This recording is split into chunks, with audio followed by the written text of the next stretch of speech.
Codification free है, लेकिन भारत का 10 से 12% जो पॉपुलेशन है उनको ज्यादा सोच को और दिशा को जाए इस तरह का कल्चर और स्ट्रक्चर जो है वो अवेलेबल नहीं है। घुमांतु, अर्ध घुमांतु और विमुक्त जनजाति के मैं कहूंगी कि पूरे के पूरे लोग, कोई पूरी तरह से माइग्रेशन, कोई पार्टली माइग्रेशन और कोई सीजनल माइग्रेशन के साथ जुड़े हुए हैं। आप एनसीआरबी का डेटा उठा के देखेंगे तो कितनी एट्रोसिटीज और कितनी मॉब लिंचिंग हुई है, इसका स्वतंत्र डेटा आपको नहीं मिलेगा, क्योंकि नेशनल क्राइम ब्यूरो एनटीडीएनटी का स्वतंत्र डेटा मेंटेन नहीं करता है।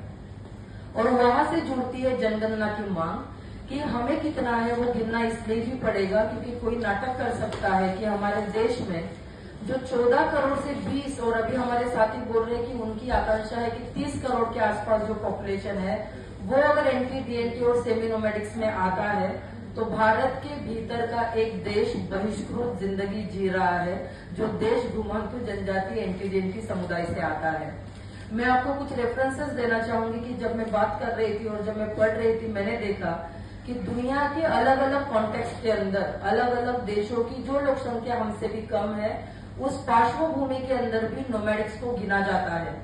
उनके फोकस ग्रुप डिस्कशन के जरिए, क्योंकि उनका साक्षरता का लेवल कम है तो उनकी जानकारी इकट्ठा की जाती है, डिवाइसेस का यूज किया जाता है, गूगल मैप का यूज किया जाता है, मोबाइल और इंटीरियर एरिया में भी पहुंचा जाता है, जहां पे जाके नोमैडिक्स और इस तरह की जो जिंदगी जीते हैं कला, भाषा और डाइवर्सिटी के आधार पर उनकी जानकारी जो है वो इकट्ठा कर सके।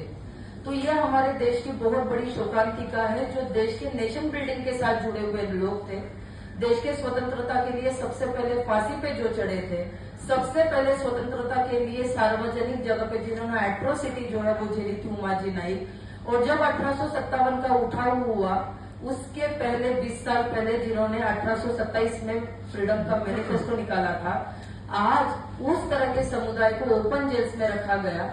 और समुदाय को जब ओपन जेल्स में रखा जाता है तो बच्चों को अलग रखा गया।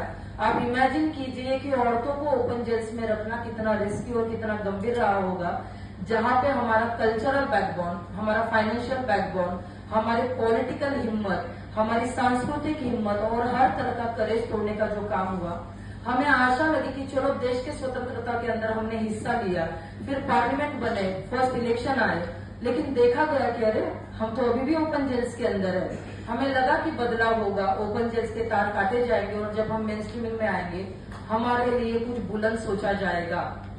लेकिन आज हमें 2026 के अंदर दुख भरे स्वर के साथ मुझे कहना पड़ रहा है कि क्यों अलग नहीं सोचा जा रहा है। और कुछ स्टेटमेंट इंजेक्ट किए जाते हैं कि इनको घूमने की आदत है, इनको भीख मांगने की आदत है, ये नहीं सुधरेंगे, ये कुछ नहीं करेंगे तो चोरी करेंगे।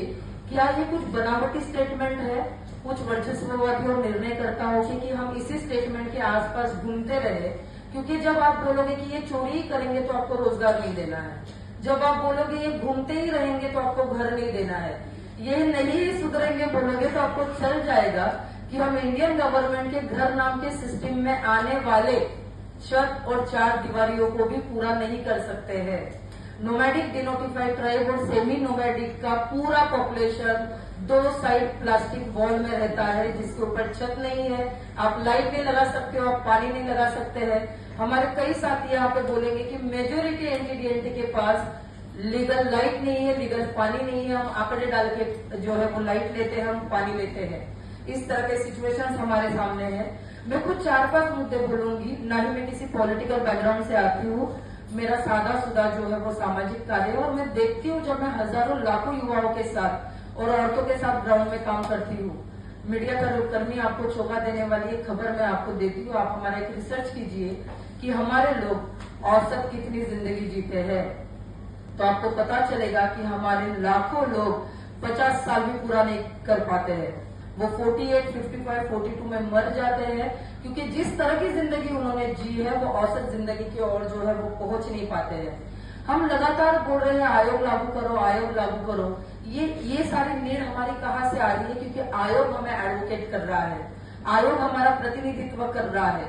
इतनी दर्जनबंद कमेटियां और जो भी आयोग यहाँ पे जो गठित हुए वो अगर संवैधानिक पार्श्वभूमि के ऊपर ही गठित हुए हैं तो मेरा ये सवाल है कि फिर वो आयोग गठित क्यों किए गए अगर उसको रिस्पॉन्सिव अकाउंटेबल जवाब नहीं देना था? तो क्या ये हमारे साथ किया गया मजाक है?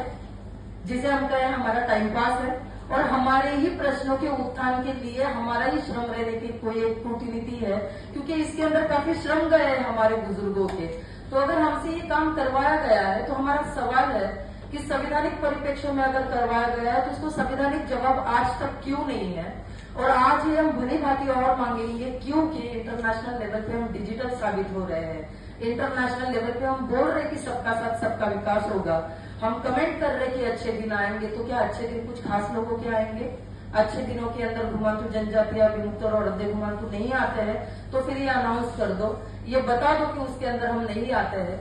हमारे दोस्त है दक्षिण चारा, गणेश देवी, रेणुचारी और पारस बंजारा, उन्होंने इस हफ्ते में जो है वो पिटीशन फाइल किया है कि सेंसस के अंदर हमारा अलग कॉलम क्यों नहीं है। मैं फिर से उसे दोहराऊंगी नहीं, लेकिन ब्रीफली आपको ये जरूर बोलूंगी मेरे पॉइंट पूरे करते हुए कि क्यों सेंसस के अंदर अलग पॉइंट चाहिए। आपको घर के अंदर अगर लोगों के लिए खाना बनाना है, आपको पता है ना घर के अंदर 4 लोग हैं तो आप 8 रोटियां डालोगे, लेकिन घर के अंदर अगर आपको किसी को भूखा मारना है तो आप बोलोगे हमें पता नहीं, आप आए हो हमें पता नहीं, आप एग्जिस्ट करते हो हमें पता नहीं। तो फिर हमें इस तरह के जवाब दिए जा रहे हैं क्या कि आप एग्जिस्ट करते हो ये पता नहीं। जब जनगणना होगी तब हमारा नंबर आएगा, हमें भी तो पता चले कि बार बार जो एक मेन स्ट्रीमिंग ने बोला है कि हम बिखरे हुए हैं या हम संख्या में इतने ज्यादा है कि आपको हमारी ताकत से परेशानी हो सकती है, आपको इनसिक्योरिटी हो सकती है, आप असुरक्षित हो सकते हो। तो हम बिखरे हुए नहीं है, हमें ये मेन स्ट्रीमिंग के नैरेटिव को तोड़ना पड़ेगा। हम इकट्ठा है, इसीलिए तो पूरे भारत से 5000 संगठनों का नेतृत्व करने वाले हर राज्य से यहाँ पे प्रतिनिधि आया है जो ग्राउंड में अपना काम कर रहा है। तो हम बिखरे हुए नहीं है, हम जिसे हम कहे कि ये स्टेटमेंट हमें दिए हम उस तरह के नहीं है। शायद हमारे इकट्ठा आने से किसी सत्ता संघर्षों को इनसिक्योरिटी होने वाली है, इसलिए बार बार वो नैरेटिव हमारे कानों में ये डालते हैं। और क्या घुमंतु कुछ भी नहीं करते हैं, इनको लड़ना चाहिए, इनको आगे आना चाहिए। मीडिया के दोस्तों आपको बता दूं कि अगर आप इंडियन हिस्ट्री उठा के देखोगे तो सबसे ज्यादा यूनिक आंदोलन घुमंतु ने किए हैं। बिहार मोर्चा, बोम्बा बम मोर्चा, अपने जानवरों को लेकर मोर्चे में जाना, अपने बिरादरी को लेकर मोर्चे में जाना, अपने पारों को लेकर आजाद मैदान पे प्रोटेस्ट करना, ये घुमंतु ने किया है। जबकि हम 0% अफोर्डेबल रेट अपना रखते हैं, आज खाएंगे, आज कमाएंगे तो ही हम कल खाएंगे, हम इस तरह के समुदाय से आते हैं। तो इस तरह की जिंदगी जीते वक्त एक्चुअली हमारी मांगे रखना, मुझे लगता है कि आज का प्रेस कॉन्फ्रेंस जो हमने मेहनत करके ऑर्गेनाइज किया है ये निर्णयकारों की जिम्मेदारी है कि आइए 2026 में हम बात करते हैं कि आपके सवाल क्या है, आइए आप हमारे मंचों पे रखिए, हम सुनना चाहते हैं, हम उसके ऊपर एक्शन करना चाहते हैं। हमारी प्रेस कॉन्फ्रेंस के लिए पूरा लॉजिस्टिक और सारी चीजें हमें करनी पड़ रही है, कितनी दुख की बात है। इंटरनेशनल लेवल पे आप जाके देखिएगा तो लोग अपनी भाषा को लेकर काम कर रहे हैं, अपनी कला को लेकर काम कर रहे हैं। मैं जब घुमंतु जनजातीय और डीएनटी सारे लोगों को देखती हूँ, हमारी भाषाएं लुप्त हो रही है। भाषाएं लुप्त होना इंटरनेशनल लेवल पे इंडिकेटर माना जाता है उस समुदाय के लुप्त होने का। मैं आपके जानकारी के लिए बता दूं कि भाषाएं लुप्त होना, कल्चर के एस्पेक्ट लुप्त होना, ये उस समुदाय के लुप्त होना और वर्नरेबल होने के इंडिकेटर माने जाते हैं।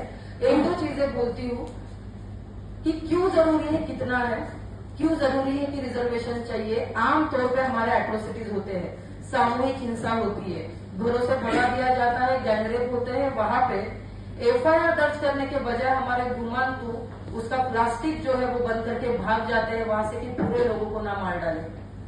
सीवियर